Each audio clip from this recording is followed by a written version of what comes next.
আপনি জঙ্গলে থাকুন, বরফে ঢাকা পাহাড়ে বা শত্রুপক্ষের সীমান্তে, ভারতীয় সেনাবাহিনীর জওয়ানদের কখনো না খেয়ে থাকতে হয় না। কিন্তু আপনি কি কখনো ভেবেছেন সেই রেশন বক্সের ভেতরে কি কি থাকে? আর সবচেয়ে গুরুত্বপূর্ণ, সেই খাবারটা কি আদৌ খাওয়ার যোগ্য? চলুন আজ সেটা দেখি।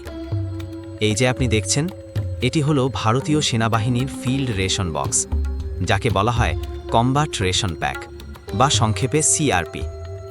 এর মধ্যে থাকে এমন সব জিনিস যা খুব সহজে বহনযোগ্য, দীর্ঘস্থায়ী এবং পুষ্টিকর।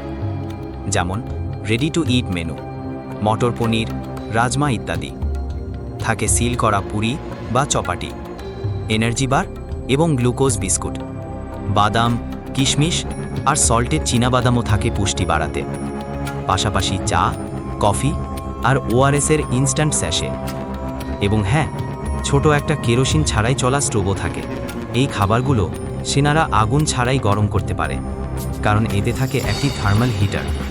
শুধু একটু জল ঢাললেই কয়েক সেকেন্ডের মধ্যে স্টিম উঠতে শুরু করে এবং খাবার গরম হয়ে যায়। ঠান্ডার মধ্যে যখন তাপমাত্রা মাইনাসে, তখনই উষ্ণ খাবারটাই হয়ে ওঠে জীবনদায়ক। বেশিরভাগ খাবারই উচ্চ ক্যালোরিযুক্ত, যাতে একজন জওয়ান দিনের পর দিন একটানা ডিউটি করেও শক্তি ধরে রাখতে পারে।